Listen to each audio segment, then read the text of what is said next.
the name of Her Majesty the Queen, I hereby reconvene the proceedings of this court. Counsels for the defense and prosecution, are you ready to be able to continue? The prosecution is ready, my lord. Yes, my lord. The defense is also ready.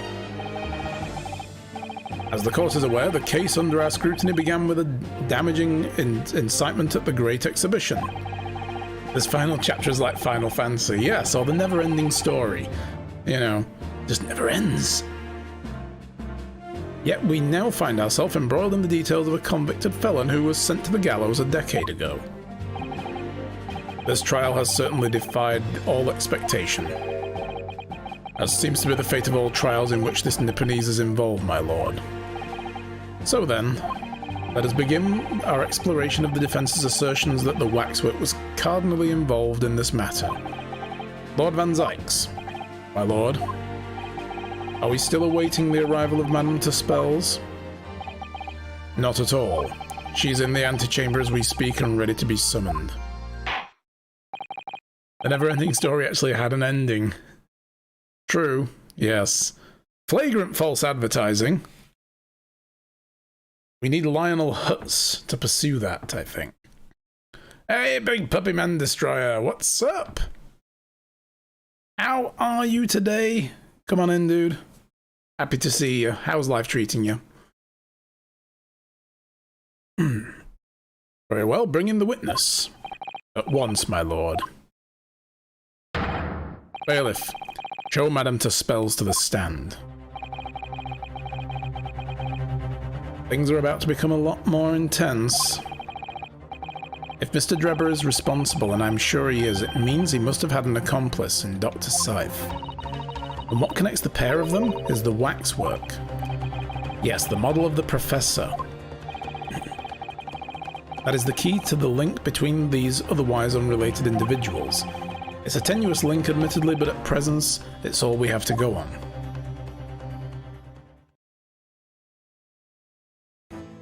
I like wax. Oh my god, she's actually making a head. State your name and occupation for the court, please. Wait, is that Sholmes she's making? She's making a waxwork of Sholmes. Oh, that's cool.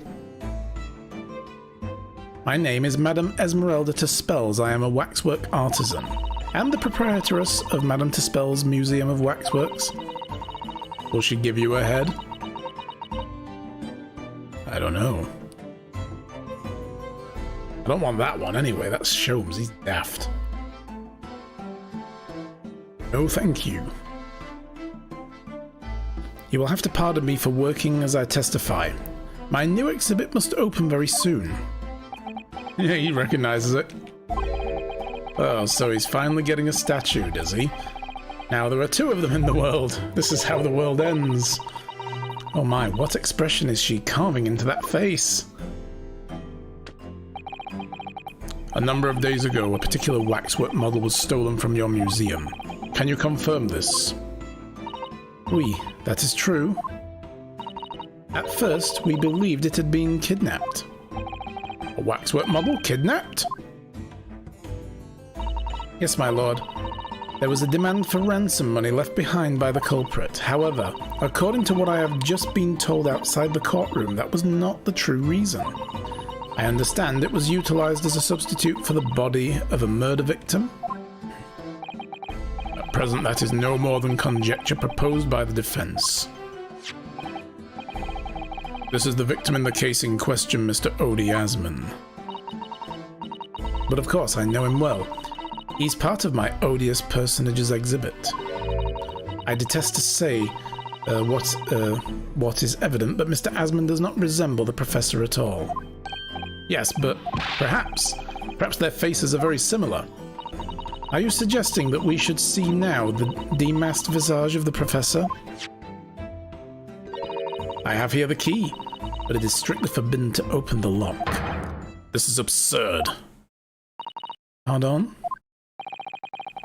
I don't know what face you've carved onto your fancy figure beneath the mask, but clearly it won't be that of the actual killer.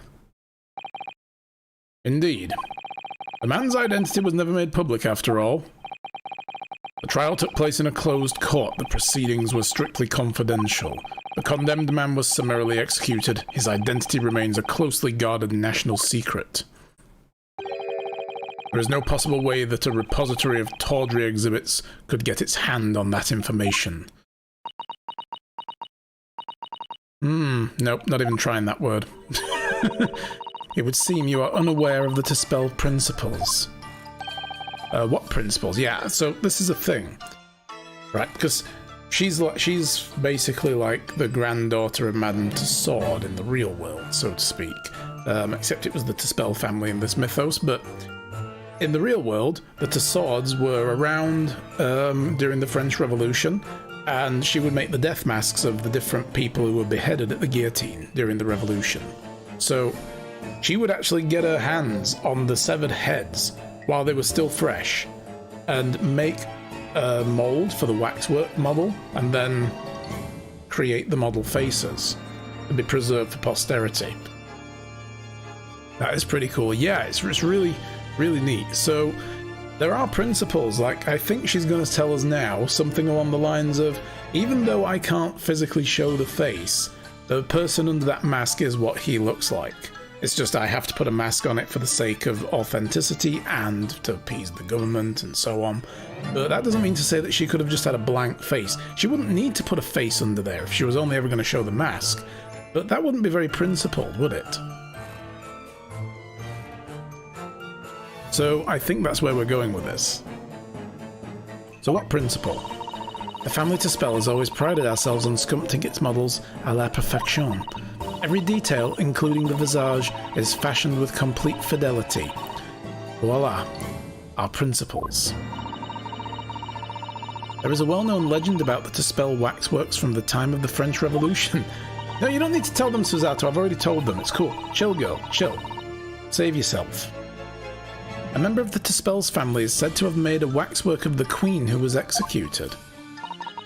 Oui, that is true. It was a century ago now. I believe the Queen's face was carved in minutes of following her death, actually at the guillotine site. You are correct. The model is on display still today in the House of Horrors. We Tespels will stop at nothing to obtain a faithful replica of our subjects.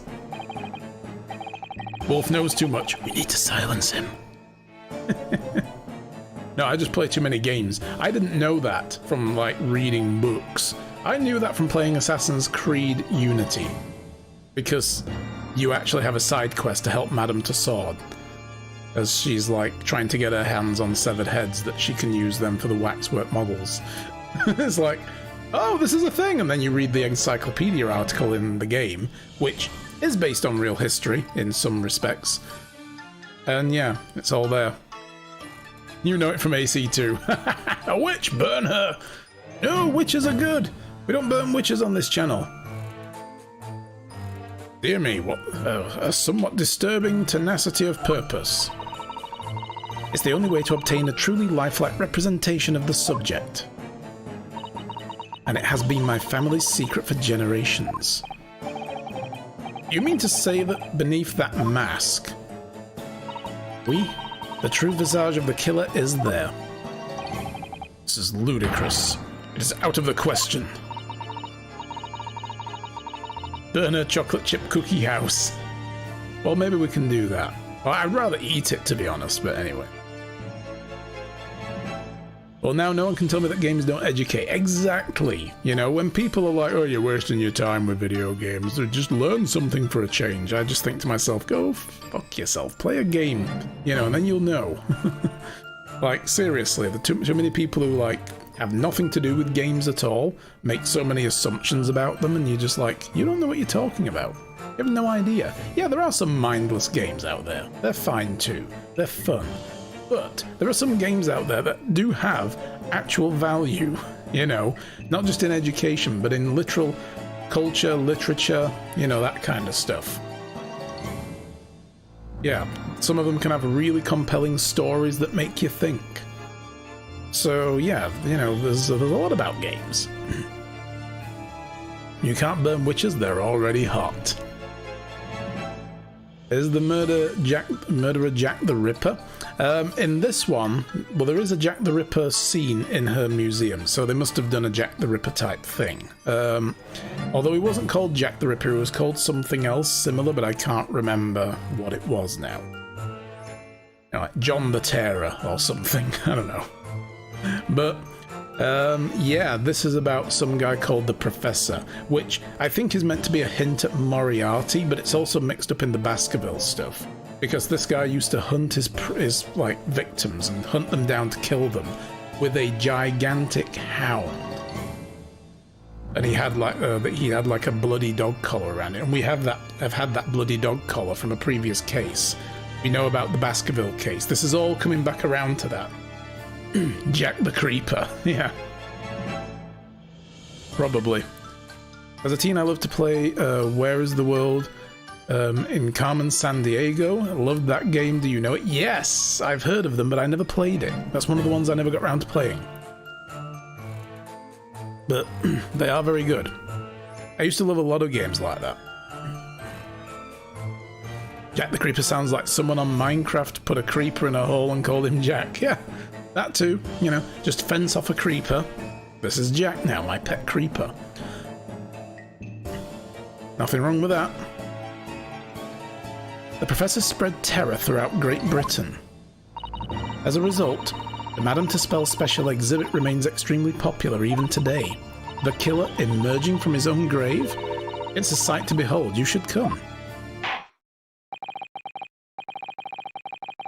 Oh, you can just Jack the Creeper. I think, madame, it would be beneficial to hear your formal testimony on the matter. You will explain every detail of this macabre model, and your personal involvement in its creation. With pleasure.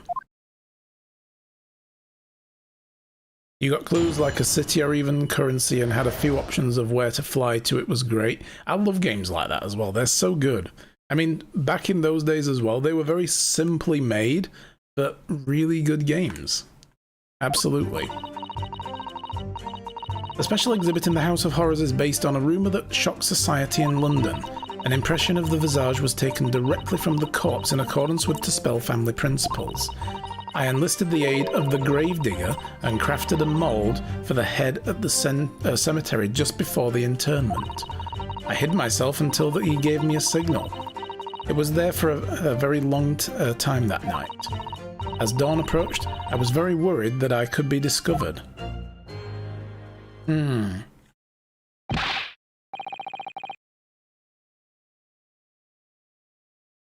Gravedigger? The man sanctioned this? I will do all that is necessary to achieve the true resemblance my family is celebrated for. Nobody else knew, only the gravedigger. And what harm did it do, huh? So you truly saw it, the face of that monster. Naturally, I was aware at the time that his identity was a secret, but Tuspels would not be Tuspels if we did not insist on absolute fidelity in our sculptures. I don't believe this. I myself have seen the special exhibition at your museum, madam. A truly blood-curdling scene in which the murderer is emerging from his own grave. The scene depicts what was the subject of many rumours in London 10 years ago. I have here the newspaper from the time. Oh my god, it's English. Bloody hell, I love this game. What, this one? Yeah, this is all set in Great Britain. And there he is, Enoch Drebber. Now, when people said that they found...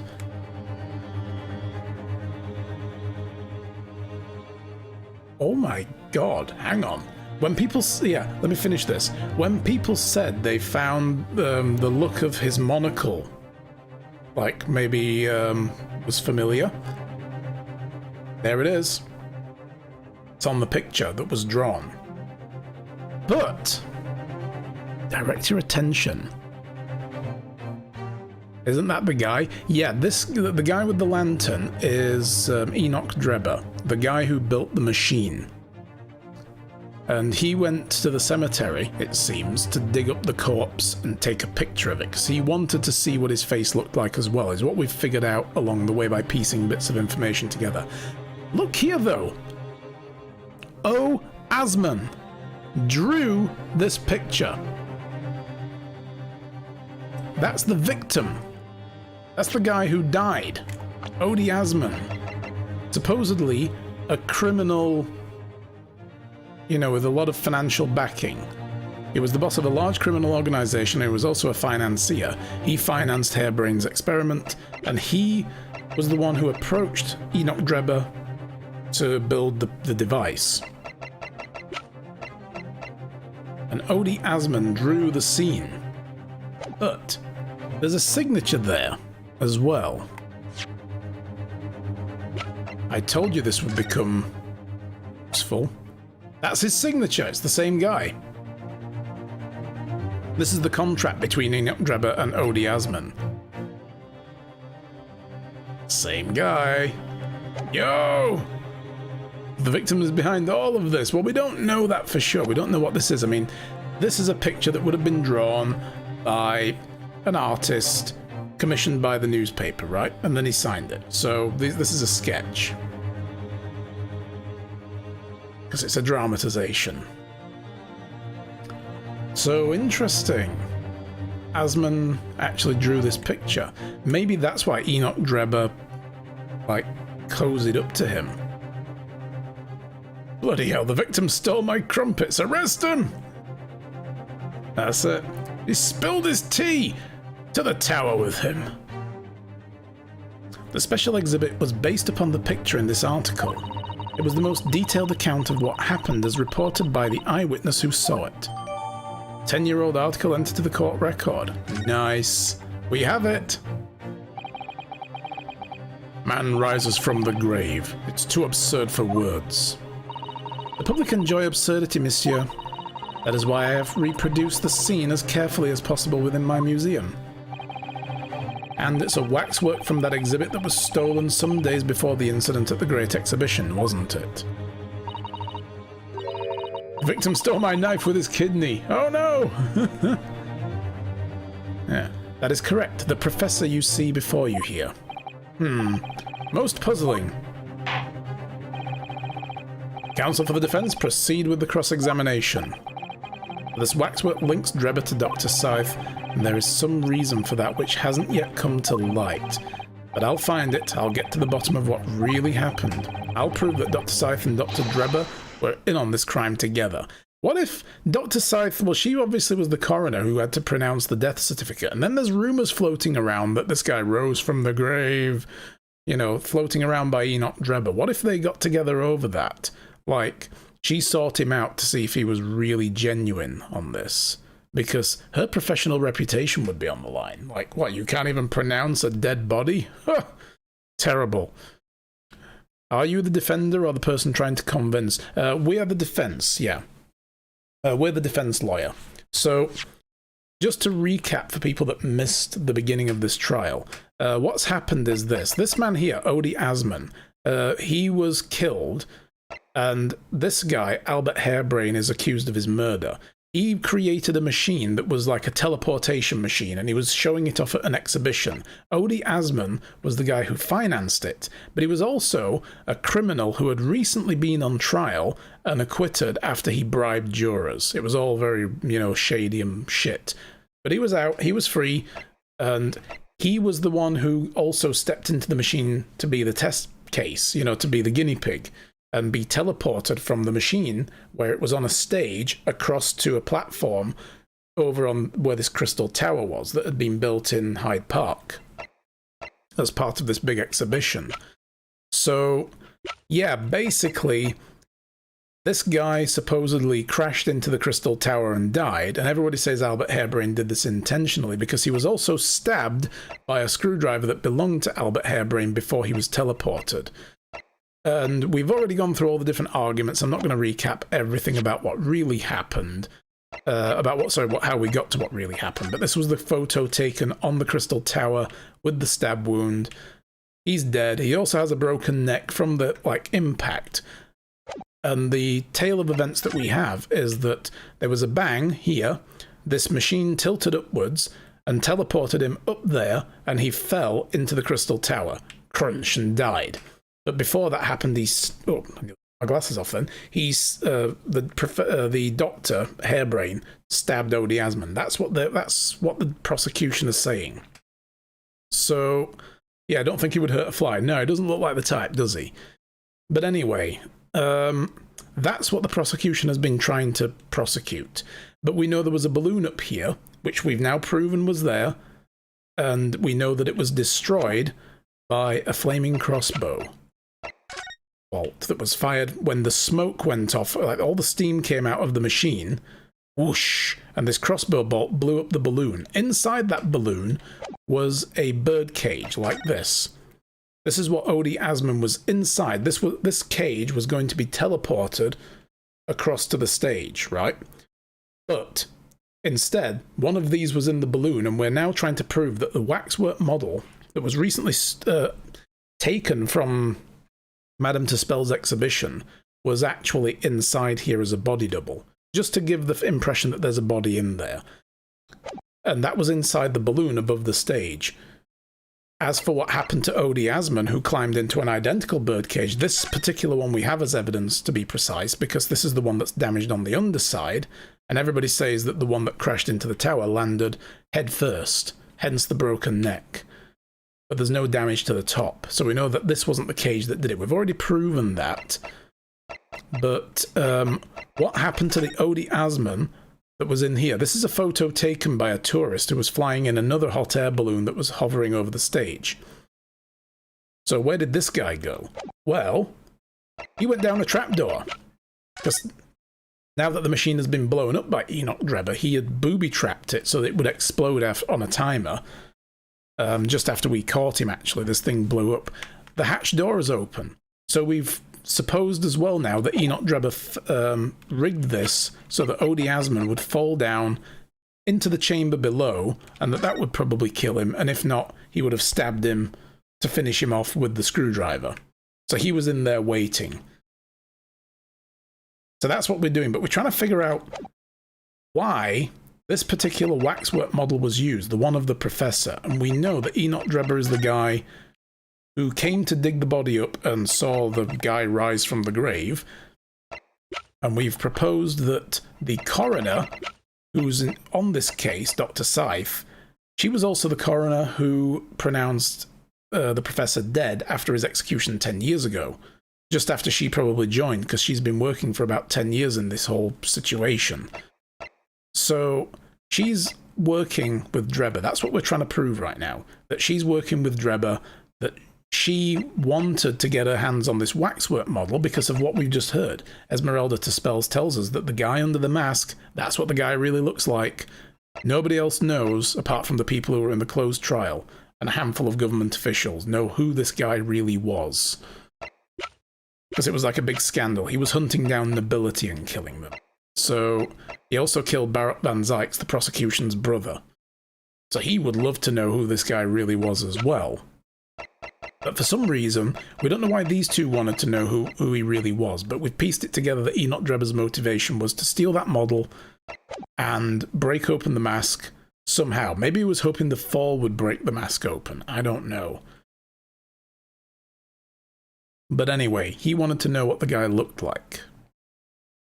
We don't know why yet. That's where we're at. That's where we're at. So, but we're doing that so that we can prove that Albert Harebrain had nothing to do with the death of Odie Asman, and he was just being used, and he's being framed.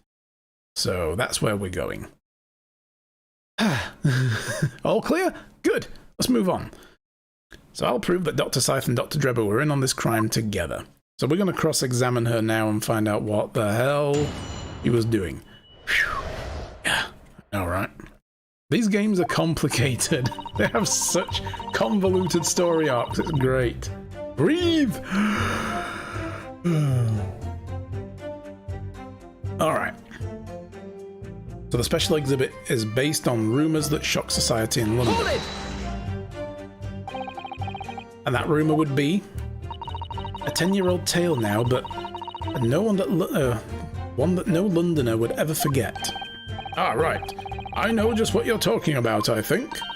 Of course, it couldn't be anything else. Yes, that story will never disappear. The tale of the condemned killer rising from the dead.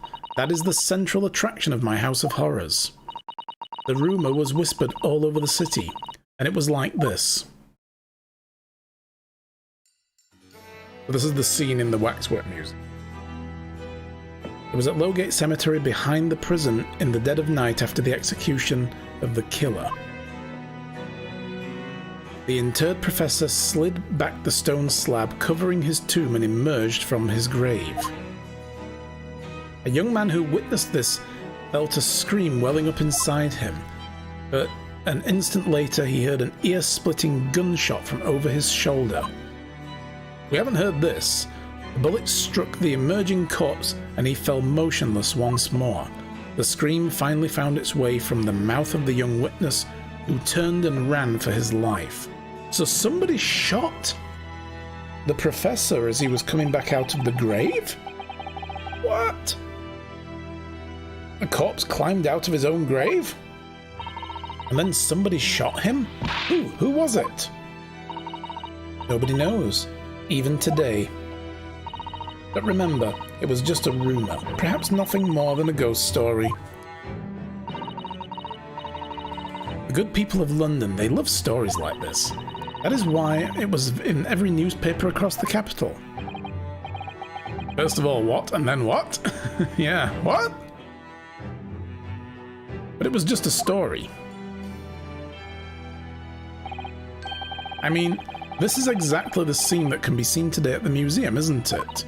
Oui, the special exhibit was modelled on that very illustration.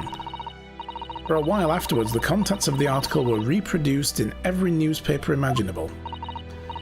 Madam, might I say something? Please go ahead, mademoiselle. When something is described as a rumour, it doesn't necessarily mean it's entirely made up. I believe that often rumours contain elements of the truth. Ah, I see that people from the East can be just as astute as people from Europe. Can we be sure, for instance, that the professor's execution was successful? Exactly. I mean, if anybody's seen the Sherlock Holmes movie with Robert Downey Jr., you can see the similarities to the whole thing with Lord Blackwood, you know, and that kind of thing. It's a good movie, but I love that movie. It's so good. It is not possible for the dead to come back to life. Sorry? 10 years ago, I was there in Lowgate Cemetery, after the criminal known as the Professor was killed by hanging. I took a waxwork impression of his visage from the corpse just before it was interred. So I can assure you, the man was dead. Yeah, it must be, right? I see. It would certainly appear that the condemned man suffered the intended fate. Van Zyx has nothing to add. He's like, fuck, thank God for that. Has she ever heard of Frankenstein? Well, she's French and, you know, that was like... Was it German? I don't know. Where was Frankenstein actually set? I can't remember. Estalon! Yo! What's up? Nice to see you. An impression of the visage was taken directly from the corpse, okay? Hold it! How are you today, Estalon? How was your weekend? Is it true that every waxwork in your museum, then? It is. Assuming the subject is dead, of course. Live subjects have to cooperate in a very similar way. I have letters from impression criminals all the time, you know. What sort of letters? When my time comes, please make a waxwork of me. Oh. No. Really? My museum is famous, monsieur. To be made into a waxwork is an honour. And for some criminals, a symbol of status even. Because nothing says hardened criminal better than wax. Frank N. Stein, yes. Yes, the man who invented the beer stein. His name was Frank. And it's thanks to one killer in particular that my museum has gained such popularity in London. It was nice, did some uni shit. Nice! Good stuff, hope it all went well. I refer to the star of the special exhibit, of course, the Professor, whose form you claim to have captured by taking an impression from the actual corpse. There are no exceptions to the principles of Tusspells. Enlisted the aid of the Grave Digger, yeah. Hold it! Surely that's illegal, isn't it? Well, yes. I say nothing. It was 10 years ago, statute of limitations, etc., etc. It would seem the proprietress of this repository of novelties was blinded by monetary greed. It had nothing to do with money. The man is part of London's criminal history. That is why I had to sculpt him, to record this history. It is the raison d'etre of the Tusspells Museum.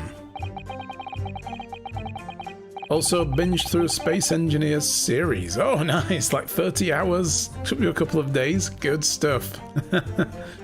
Nice. Who was the series by? I'm assuming you mean like on YouTube or something. I used to watch Last Stand Gamers and another one, Sage. I used to watch him years ago when Space Engineers was just getting started. Splitsy. I've heard the name. I've not seen any of the content, but I've heard the name. You prefer Frankenfurter? Yes. Yes, usually wrapped up in a bun, like a steamed bun, with a bit of, barbecue sauce on top. They do great stuff. Ooh, nice. Splitsy, Kapak, and Kanayashi. Nice, I haven't heard of those others, but I've heard of Splitsy somewhere. If the man was convicted in a closed court and sent for immediate execution, then surely nobody but the members of the judiciary present know the killer's true identity. I assure you, behind that mask is hidden the true face of the Professor. You realize what you're saying. The Professor's identity is a national secret. Hence why it's behind a mask, duh. Wolf didn't understand me, I meant Frankenfurter from the Rocky Horror Picture Show. Oh! Okay. Yes, sorry. I have food on my brain sometimes, guys, okay? Just go with it. Hunter Call of the Wild is free on Epic right now. Okay, guys, y'all need to stop what you're doing. Go get that game. If you don't have Epic, download it. Get it. That is a good game. Does it come? I'm assuming it's just the basic one, though. It doesn't come with all the DLCs, right? Because there's a plethora of them. But, oh man, that is a good game. Free, you can't go wrong. You can't go wrong for buying it either. Love Hunter Call of the Wild. Kanayashi is a friendly Canadian, the other's a very chaotic Aussie duo. Sounds good. Excellent. Take a drink, thank you. I will. Right, big puppy? Food is great. Food is awesome. Now the truth about the special exhibit has been revealed, I must perhaps close. Of course it will. As will your entire museum if you don't tread very carefully, madam. That could be another interesting chapter in the history of my family, I think, don't you? So, 10 years ago, on the night of the Professor's execution, you took a wax impression of the face from the corpse. Oui, exactement. Hid myself until the grave digger gave the signal, and there for a long time that night. So at what point in the night did Enoch Drebber show up? Or would it have been maybe the next day? I don't know. You were there longer than you expected to be. I had some difficulties in capturing the subject's form correctly. As I removed the mask, the mouth of the cadaver fell open and I had some problems with the chin.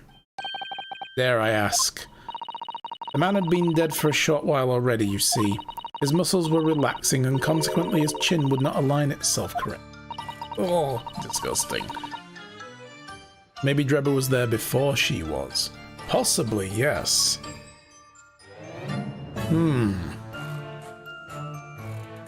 Oh dear, what a horrible thought. But the way she tells it, the grave digger... I mean, he would have been the guy to dig the grave and fill it in afterwards. And then as the people who oversaw that filtered away, he would have then signaled her that it was clear and then dug him back up again. So it's not like he would have gone away, had his dinner, and then come back later and said, all right, it's all clear, you know, and just stood watch. So I don't know, it seems to me like she's saying that as soon as he was put in the ground, he was dug back up. Because she was waiting, she said, while they were doing the whole. And Drebber was the digger. Wouldn't that be interesting if he was? I was thinking Odie Asman. And Splitsy and Capac are also doing a live stream series in Wasted Space right now. Ooh, good. So under normal circumstances, I would have had an assistant with me. However, that night I was alone, and as a consequence, I had missed my preferred window of time. What do you mean? When I take the impression of a visage of a cadaver, I always wait until 3 hours after death. Why 3 hours? Is the amount of time significant? It's because of rigor mortis. Wriggly mortis? What? It's because of Rick and Morty? What have they got to do with this? It's the name given to a phenomena that occurs in recently deceased bodies. As a rule, 3 hours post-death, the muscles in the body begin to stiffen. By approximately 10 hours post-death, the entire body is completely rigid and inflexible. And then from that point on, the muscle slowly starts to revert to their relaxed state.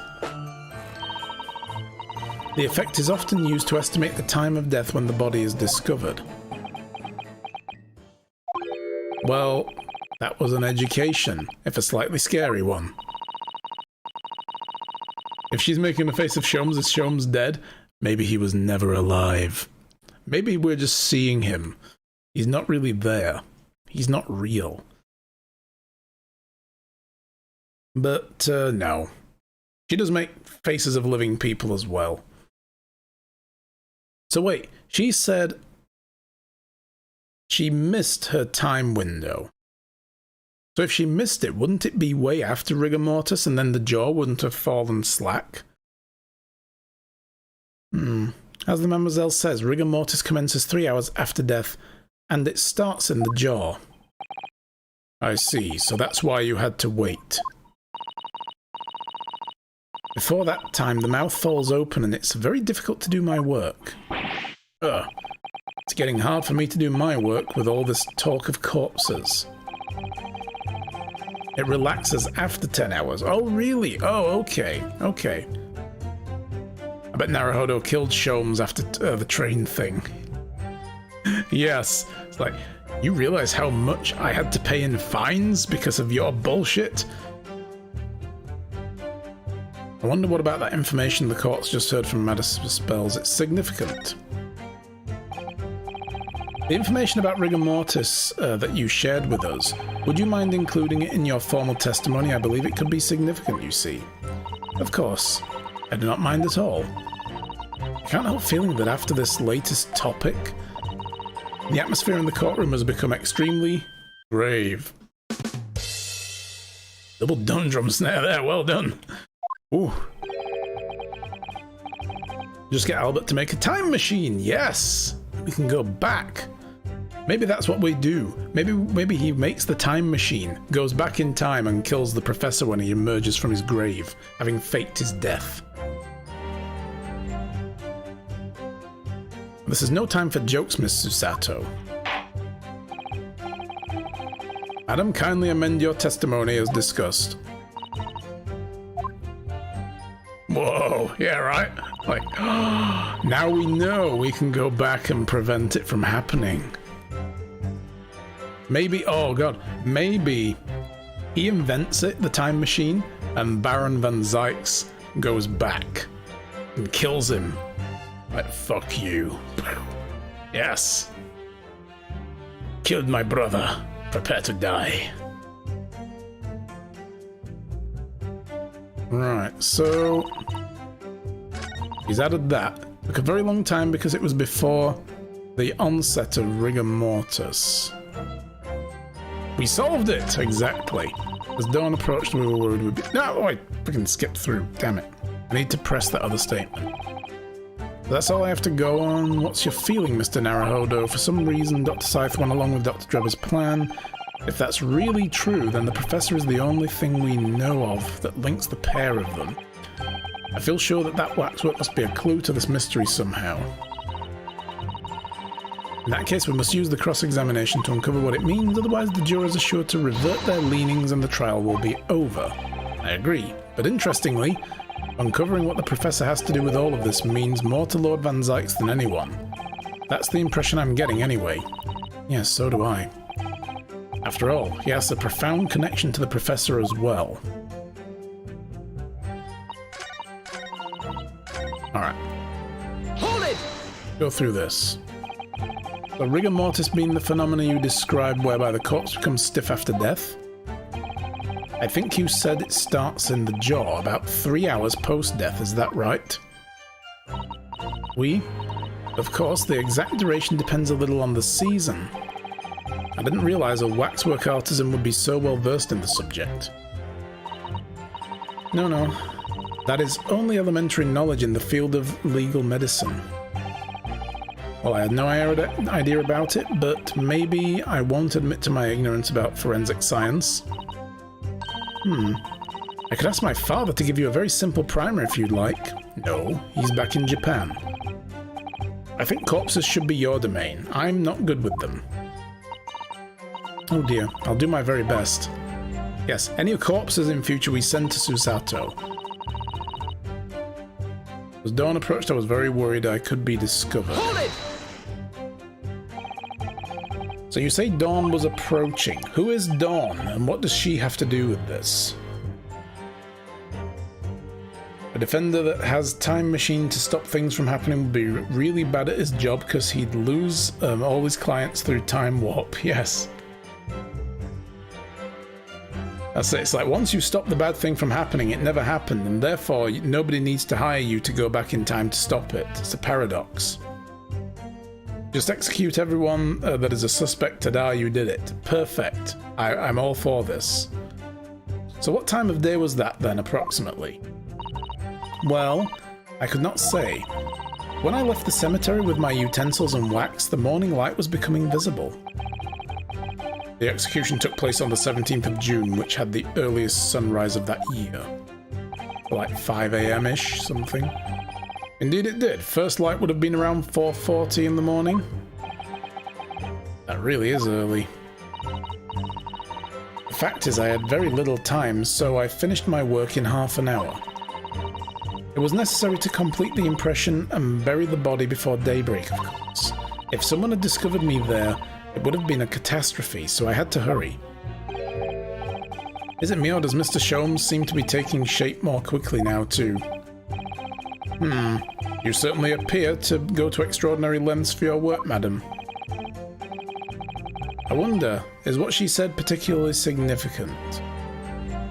Well, she said it took her half an hour to do the whole thing start to finish, but she also said she missed her window, and she also said that it took her a lot longer than normal.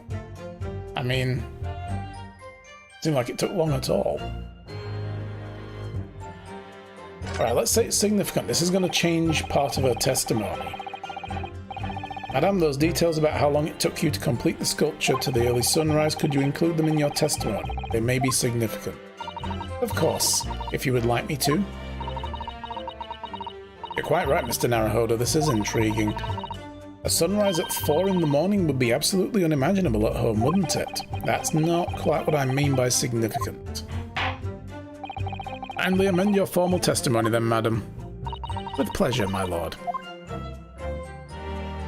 So what did that change?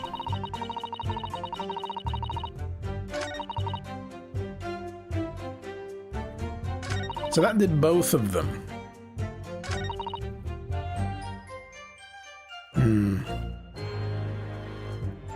Maybe they live in Alaska or Russia or somewhere like that. Well, I mean, this is in England, but those two, the Defense Council and the Assistant Susato, they're Japanese. They're from Japan. So we're going to have to pull a piece of evidence out that contests this. Right? Either of these.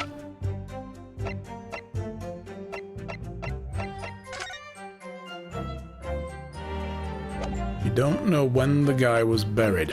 Let's have a look at this article. We didn't really read this, did we? Oh, then again, it's a magnifying, so nothing to read. Mr. Drebber's dreadful encounter. Mad sheep rampage. Charles Darwin to receive a Copley Medal. The Great Stink. Parliament is to finally address the foul issue. Was the Baal Mask to blame for the Great Blaze? Krakatoa's eruption. Ooh.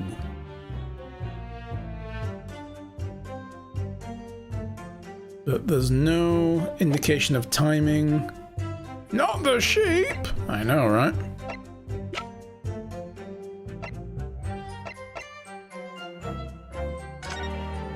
We know this camera has blood in it as well, by the way. Like, the accordion inside that folds the whole apparatus out has blood on it. Oh, it's not. We click. If I do this, there's blood. This is the camera that was around the neck of the Mr. Drebber waxwork.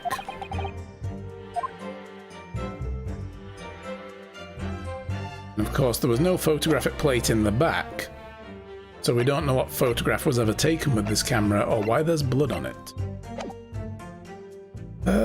Oh shit, I went past it again. Hang on. Well, the camera would have blood because it would have splattered after it's totally free.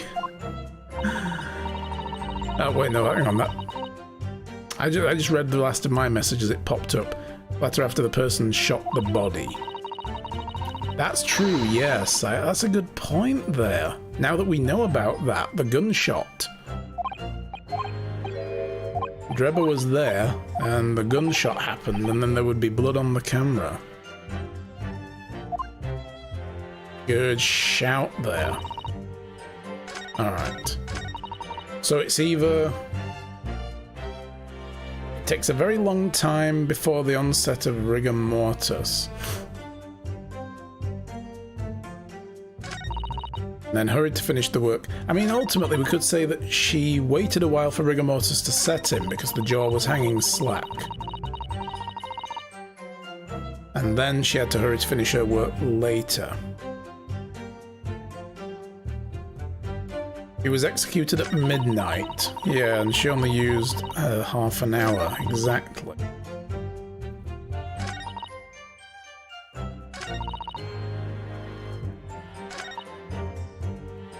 The article said it happened on the night of the execution, but the autopsy said he was executed at midnight. Would that be a significant connection to the timing? Yeah, that's kind of what I'm looking for. I kind of missed that. Oh, right, yeah, it does say by hanging at midnight. I was looking for a time, like a timestamp. Thank you, guys. I would have missed that. Death by hanging confirmed at midnight, 17th of June. So rigor mortis could have set in already by that time, yeah.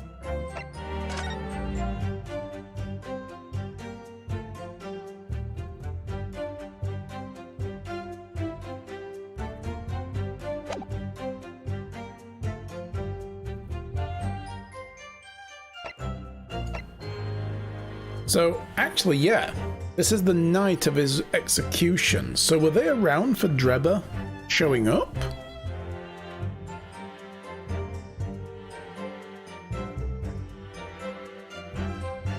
I don't know where we need to take this.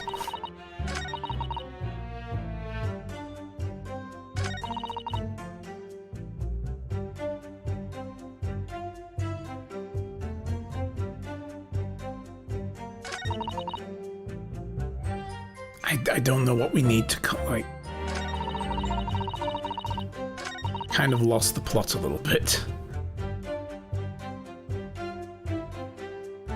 Yeah, that's what we know. We know that this is inconsistent, but it's knowing which piece of evidence to shove in front of it. This is going to be a bit of guesswork now. Sometimes it's not clear what you need to specifically breakdown. I'm not sure what we're supposed to be trying to do with this line of questioning anyway. It's a bit vague to me.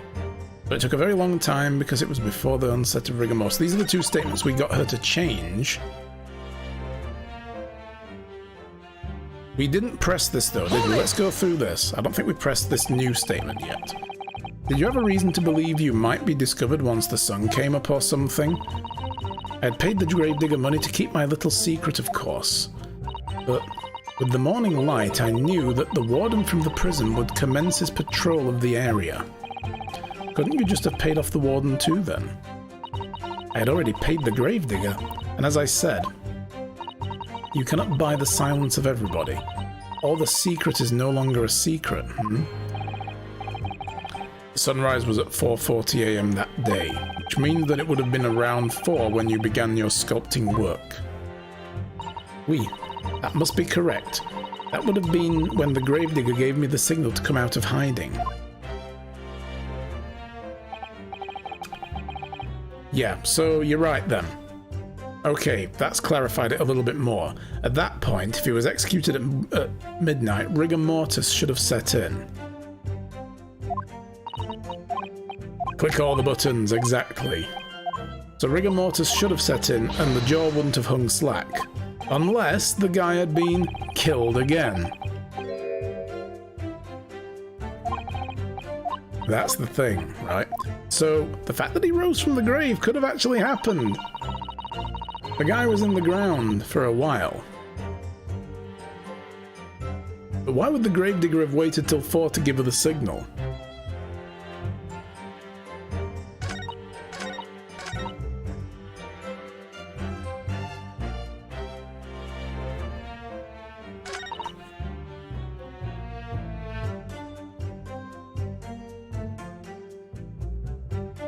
So, from what she's told us there then, she literally started working on it, took half an hour, she was done, but she also says that rigor mortis hasn't set in, but the guy had been dead for 4 hours at that point. So what do we maybe contest that with the autopsy report? Let me just save it again. Because this is the one we have to do guesswork now. We know what we need to contest, but sometimes the game will have you take a very roundabout route to get to it. And that's when you start getting, like, confused, like I am. Rigor mortis starts 3 hours after death, but in the chin.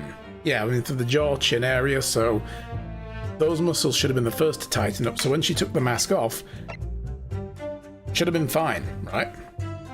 He was supposed to be alive and escaped during that time, and someone vengeful killed the guy. Probably, yeah. Objection! There we go. So we do object with the coroner's report. Right, Madame Tuspels. I have here an autopsy report that was filed 10 years ago now. It confirms the death of the professor following his execution at the gallows. And, is that a problem? I believe it is. Because your testimony and particular detail of the report completely contradict one another. We? Are you going to explain yourself, my Nipponese friend? According to her testimony, Madame Tuspels was creating her wax impression just before dawn, and at that time, rigor mortis had not yet set in. Am I correct so far, madam? You are, yes. And as I said, the stiffening of the jaw is the first sign of rigor mortis, 2 to 3 hours after death. The man's chin was limp, so he can't have been dead for a long time. On the other hand, if you look at Dr. Scythe's report, it quite clearly states the following. Death by hanging confirmed at midnight, 17th of June. No. If the professor indeed died at midnight that day, then by the time you were sculpting his face, the rigor mortis would have already set in. Oui, yes, you are right. The chin, it would have been completely stiff. In other words, this report is wrong. Objection!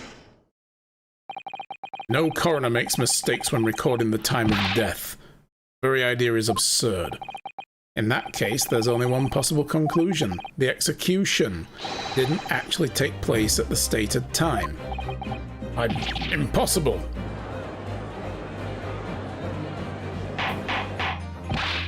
Order! Order! Counsel, this is beyond folly. Not only did you indict the author of the report, Dr. Scythe, but you also implicate members of staff at Barclay Prison where the execution took place? By heck! Extraordinary! Not on my day! Objection! My learned friend appears to have overlooked one very crucial fact. What's that? The professor died that night, without question. He did. Of course he did. I moved the man's limp jaw with my own hands. Objection! Yes, the professor died that night. But what if he didn't die at the gallows? Didn't die at... Are you insane? What exactly are you suggesting did happen that night? It's almost impossible to believe, but it would explain the link between Dr. Scythe, the professor, and the one person of interest. I have evidence that will explain exactly what I'm suggesting happened that night. Oh god, do we? Counsel, present the evidence at once. What if the person didn't actually die in the hanging and went out of the thing and the gravedigger killed the man and Drebber got blood? Yeah, probably. It might be either the gravedigger or somebody else who showed up to kill him. Because they knew that the hanging was faked. So, the evidence that allegedly explains what really happened on the night of the professor's execution.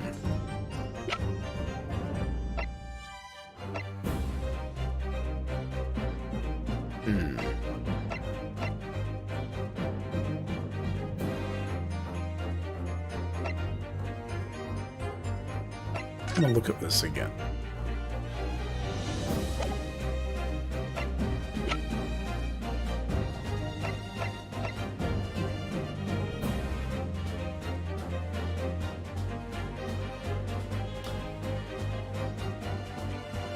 So it's either the camera or it's the newspaper article.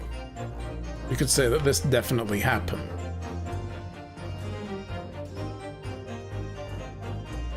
Maybe it was Otis. Otis? Otis Redding? Or whatever his name was. You mean Odie Asman? Yeah. Maybe. That's what I was wondering, if Odie Asman was the one who shot this guy. And that's why he was able to draw this account. Because it has made me wonder, how was he able to draw this account if he wasn't actually there? Also, he drew the camera open. Interesting. So maybe Odie Asman was actually the one who pulled the trigger to begin with. Maybe everyone in the courtroom was the killer and they're trying to convince other people that it wasn't them by blaming one person. That would be amazing. I think we have to produce the newspaper article. Take that!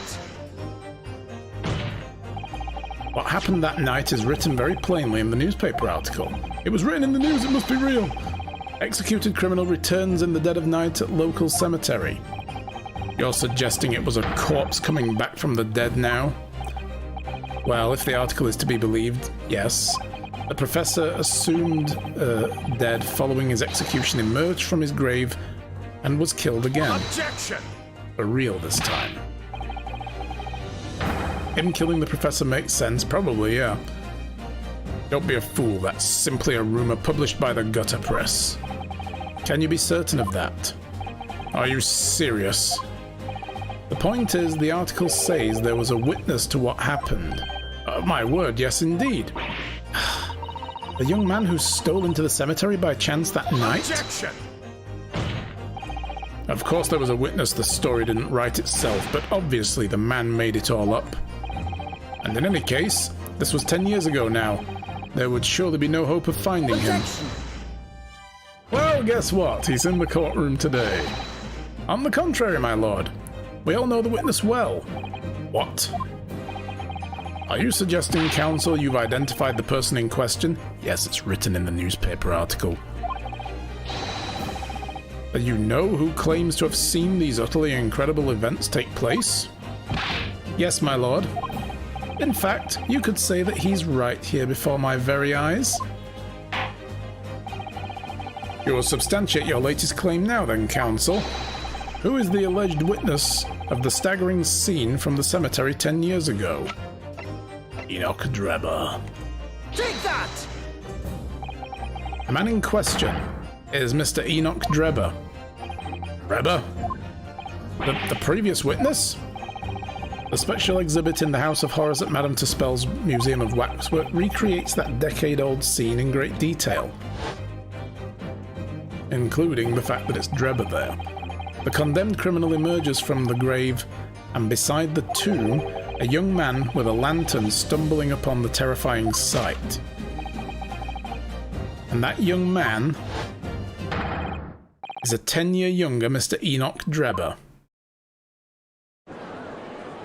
Dun dun dun!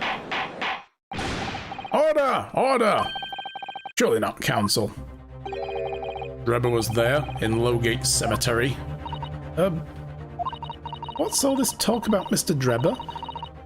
Is the name significant? Of course, Madame Tuspels doesn't know, does she? Yes, it's extremely significant, madam. To your situation as well, in fact. What situation? What year is it? The year of Naruhodo. It's, I'm not sure, actually. I think it's 1890 something. It's definitely turn of the century coming up to, because the great exhibition that they're doing is supposed to be like a turn of the century celebration of like science and innovation and technology and advancement of the British Empire, you know, and all that stuff. So it's supposed to be round about that time. But it's like late 19th century. It's Victorian era, so. The theft of the Professor Waxwork from your museum some days ago was perpetrated by the very same man. No. But that would mean... He doesn't even want to say it. Madame Tuspels. It would appear you know the name Enoch Drebber. Oui, yes, I know it. But from long ago in the past. What? Oh my, how is this even surprising to us? Because we know she must know him if she made a waxwork model of him. Seriously? How are we surprised by this? This is how dense Naruhodo really is. What if John Wilkes Booth killed the person? Ooh, maybe. The past? What is that? The past is what has gone. It is not the present, it's before the present. Explain yourself. Tell us everything you know. Yes, yes, of course.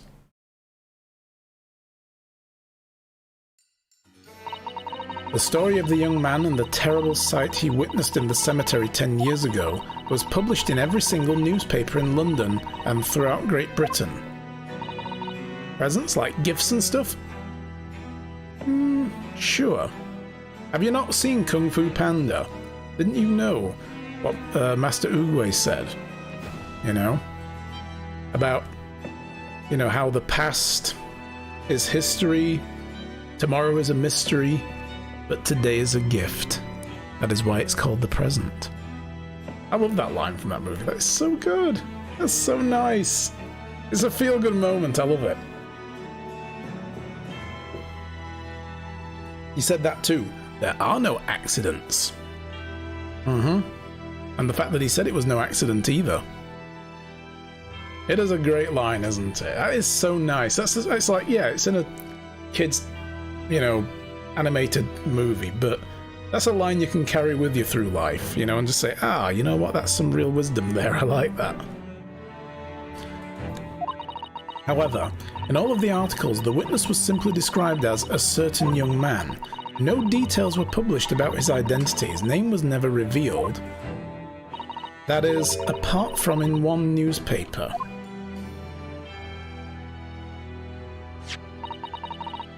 The Daily Circus. It's the paper from which comes the article I have already shown to the court.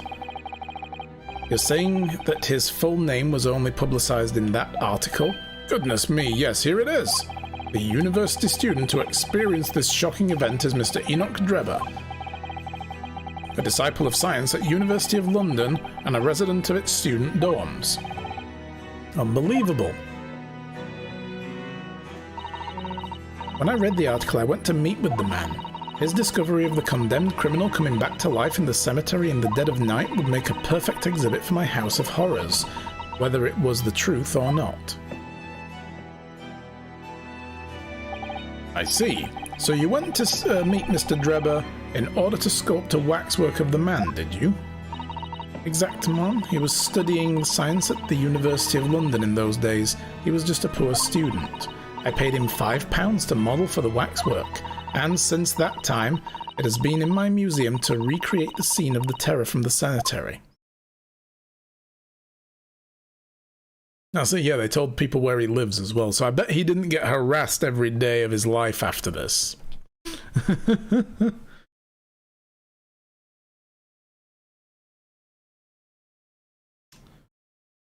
Well, the British press has a long history of, like, violating people's privacy, so, you know, whatever. So 10 years ago, a young man appealed to the public about an extraordinary event he'd witnessed, a criminal who had been put to death re-emerging from his grave in the middle of the night. The legs are crossed, are they? Really? I hadn't noticed. You mean sitting down or standing up? Because I'm pretty sure she's standing up. You mean like she's crossed them over while she's stood? I mean, that's still kind of weird. Who stands like that? That's strange. But I thought you meant for a moment crossed as in like if you sat down with your legs crossed. I thought, what, is she like floating in the air or something?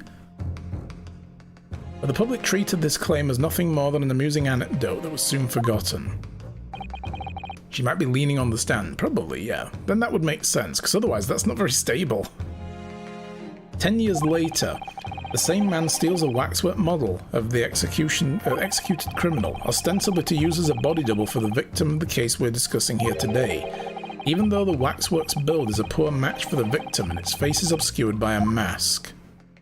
So the question is, why would the man do such a thing? Kids stand with the crossed legs when they need the toilet. That's true, yes. Maybe she does need to go to the restroom. Probably, yeah. I mean, you know, she's been here a while now, so... Which brings us to 3 days ago when the birdcage crashed into the Crystal Tower. If the birdcage had in fact contained not the body of Mr. Asmund, but the same waxwork, the coroner from Scotland Yard who investigated Dr. Scythe would have noticed immediately. And yet she submitted this autopsy report for the victim, which the court had seen earlier. Why? Because the waxwork was that of the professor. Is that what you're saying? Dr. Scythe put her name to a document confirming the death of a condemned criminal who was still alive. A criminal whose apparent resurrection was witnessed by Mr. Drebber. But that misconduct was a deadly secret the coroner would do anything to protect. Which is precisely why Mr. Drebber used that particular waxwork as the body double. Ugh! So wait, he's saying he used... No, I think you're way off the mark here, Naruhodo. I don't think he's got this right. My lord, this court must summon Dr. Scythe to the stand. The defense is determined to find out exactly how the coroner and Mr. Drebber are connected. But according to the missive I received this morning through the prosecutor's office, Dr. Scythe is unable to participate in these proceedings. Is that not the case? Yeah, but thing is, Van Zykes, he don't give a shit. There's been things in the past that he was not allowed to do in court, but he fucking did it. He was like, ah, fuck you, I'm doing this. She told us herself, didn't she? Lord Van Zykes won't be summoning me as a witness. Lord Strongheart has forbidden it. Lord Strongheart? Pandora's box you were warned about is the Professor's case.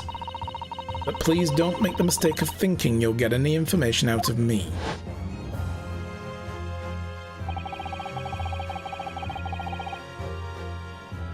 They talk a lot, so might be. She fled, yes. Harold! Dude with the raid! And the wife has come with! Yo, Guido, how's it going, dude? Harold, I see you there. How was your stream, my friend? Totally legit boyo! Thank you for that new follow. Welcome to the channel. We're digging deep into this case. Oh my god, this is getting so good. Although our character's just made a really stupid remark, and I think he's wrong. But But really, yeah, well, technically you never left, that's true. That's it. You've consolidated is what you've done now, yeah. Valhalla is huge. Yeah, that looked a big game. So you were playing as Creed again. Nice. Hey Guido, how's it going? Chaos. You're finally chewing through the story though. Good stuff, yes. Because that's the thing, right? Once you start really focusing in on the main stories of these games again, it all seems to come together nicely. Yeah. Dude, thank you so much for the raid and welcome everybody from Herald's channel.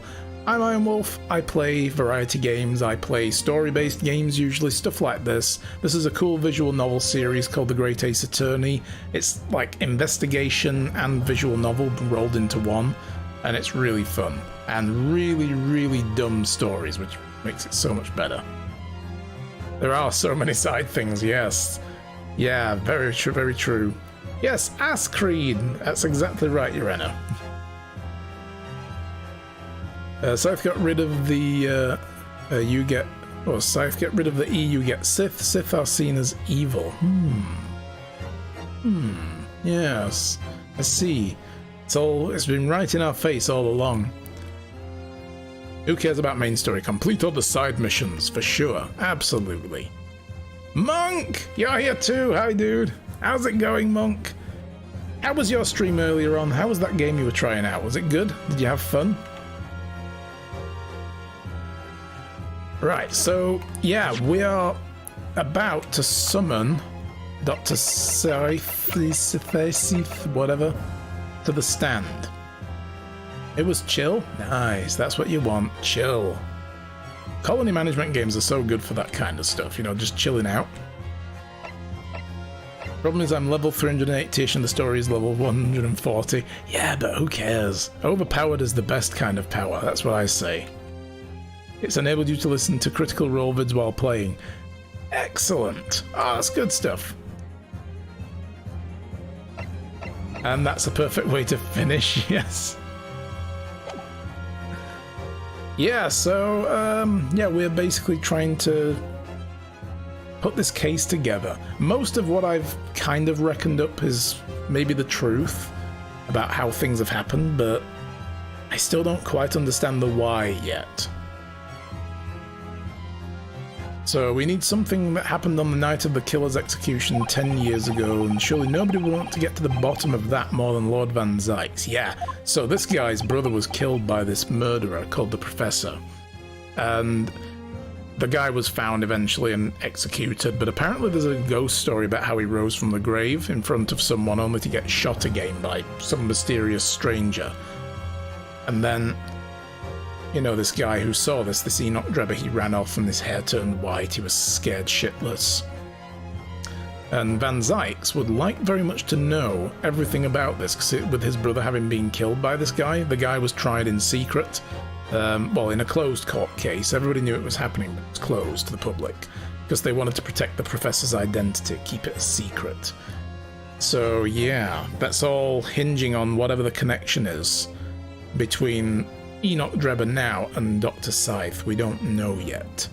What if Drebber killed the person because there's blood on the camera? If he used a screwdriver or whatever, he would most likely have gotten blood on the camera.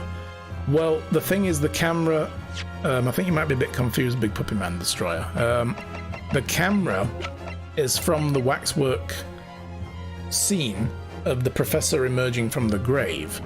We took this off of the waxwork body double of Enoch Drebber that was set up at the scene. So the blood that's on the camera wouldn't be from the killing of Odie Asman in the modern day. So, Tony Raw123, thank you for that new follow as well. Welcome to the channel. So, yeah, that's the only reason we have this, is because it was... Oh.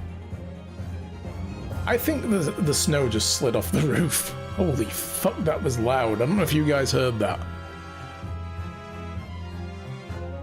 Yeah, I think we just had an avalanche somewhere. Holy crap. That scared the bejesus out of me. You didn't hear it? Okay, it didn't come over the mic then. Yeah, the wind's picking up a little bit outside, and I think it's just blown a huge wad of snow off the roof. Hey, I'm not standing under it today, though, so that's fun. I'm happy about that. You say the waxworker bought the camera from Drebber to put on as a prop. Yeah, probably. That's a thing. Yeah, what were we... my husband discovering winter. But yeah, what was we talking about again before the fucking avalanche? Before... Yeah, I don't know. Anyway, the camera was only around the neck of the waxwork model. It wasn't anywhere near the actual stabbing of Mr. Odie Asman, which happened in the present day, in the middle of this whole scene somehow.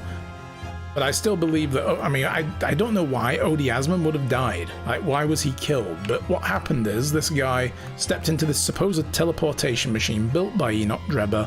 This is 10 years after the incident with the professor. And somehow he set it all rigged up so that it would belch out a bunch of steam to cover up the fact that he was there shooting this balloon down, and inside the balloon was a replica of this cage inside this teleportation machine that fell down and crashed into the tower, and it had the waxwork body double of the professor, the murderer, because he stole it from the Waxwork Museum a couple of days earlier. And then he returned it without demanding the ransom, you know, covertly, through, like, intermediaries.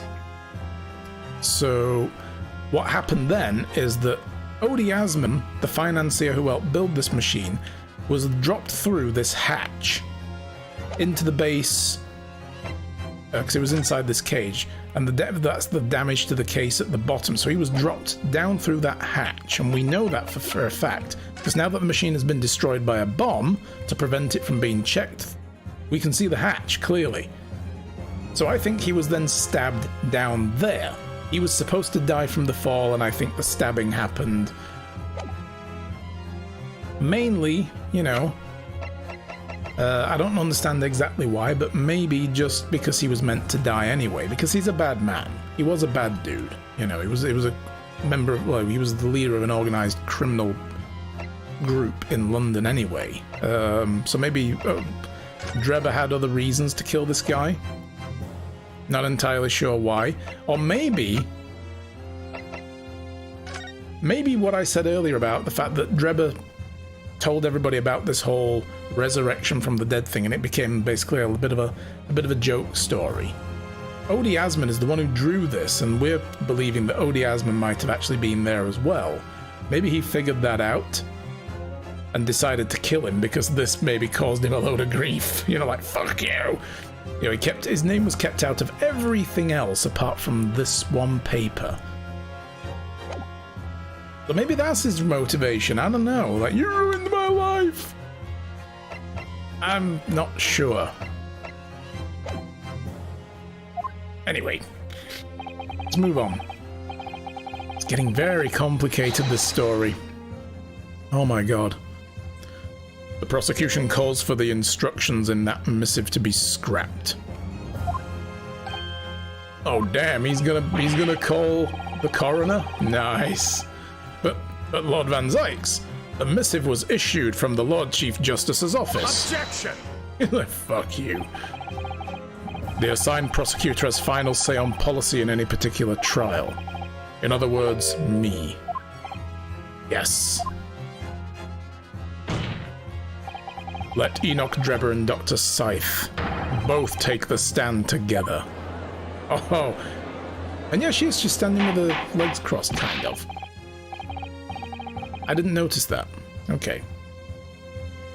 Just blame it on Vladimir Putin. We're a bit early for that, I think. Pretty sure the victim put that article in the paper themselves. Yeah, maybe.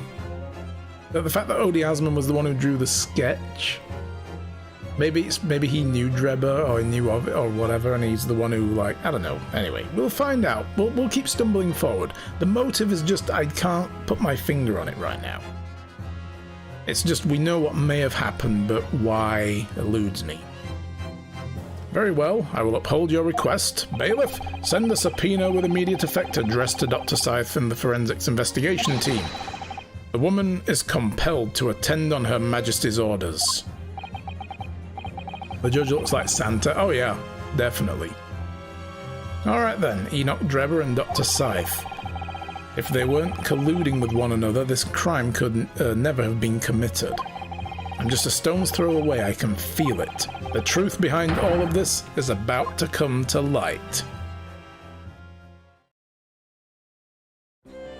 Oh god, Madame Tuspels is still there making a Herlock Sholmes figure. Thank you for your attendance at such short notice, Dr. Scythe. I'm disappointed in you, Lord Van Zykes. You've completely betrayed the agreed policy of both Scotland Yard and the prosecutor's office. Betrayal is not in my nature as long as the truth isn't compromised. If it is, if there's even a hint of wrongdoing, then no matter whom it concerns or disgruntles, I will pursue the matter to the bitter end, as would any prosecutor worth his salt.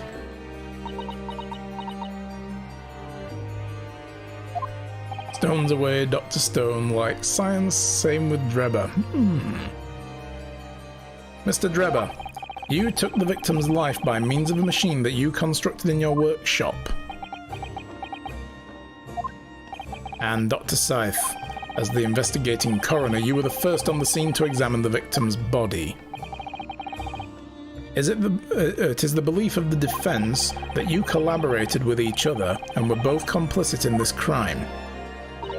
And where's your evidence? At present, we have no definitive evidence, but we do have a very significant clue. What are you talking about? I'm talking, of course, about the waxwork. The model of the killer known as the Professor, who was sentenced to death 10 years ago.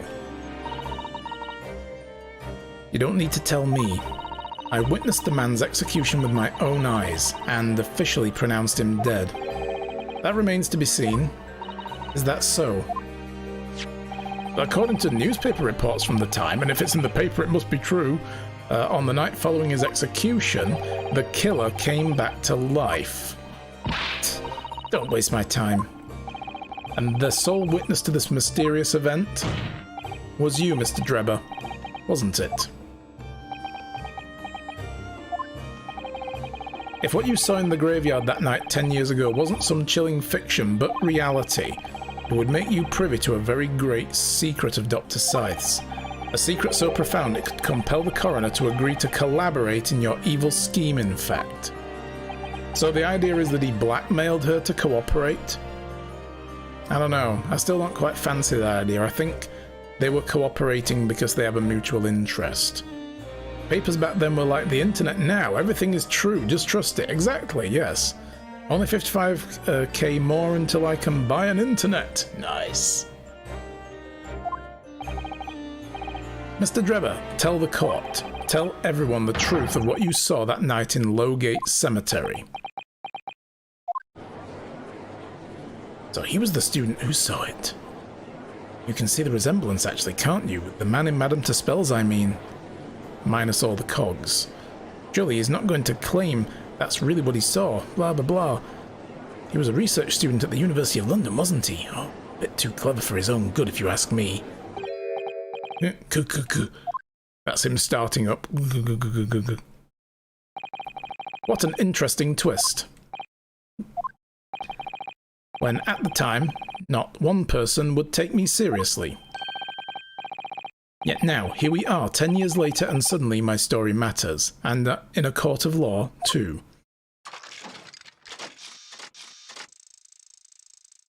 Very well then, if everyone so wishes, let's be frank. Frankenfurter? Frankenstein? We're back to Frank, guys. Frankenstein. Right, lurking for foods. No problem, Harold. Thank you for that raid. Enjoy your food, dude. Yeah, oh gosh, I know, right? The hippos were like, Frank! We were right! Oh. I didn't realize he had a black monocle on the other eye. Oh really? You didn't know that? Yes, Frankenfurter, yeah. The one from Rocky Horror. Not me thinking of hot dogs, like I did when you said that. I was like, wrapped in a steamed bun with a little bit of barbecue sauce on, yes. That's it, we're back to Frank. Focused on the other eye with the pretty eye colour. Yeah, he's got a monocle there as well. So we know it's the same dude. Let's be frank, I'll tell the truth of what happened that night for what it's worth.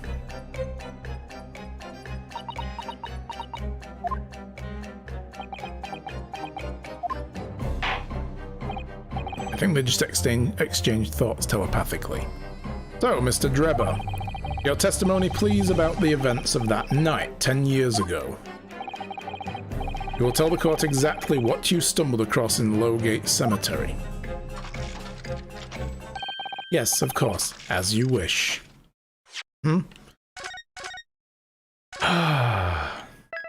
Guys, we're 20 minutes overdue. I was about to close out just as the raid came in, so I thought I'll just stick around a little bit longer, but this is going to take us down another 2-hour rabbit hole, no doubt. Why does he do the weird hand movements? I don't know. The guy's a scientific-y, engineer-y, geeky kind of dude. I think he just likes to pretend that he's a robot. Let's not question it, you know.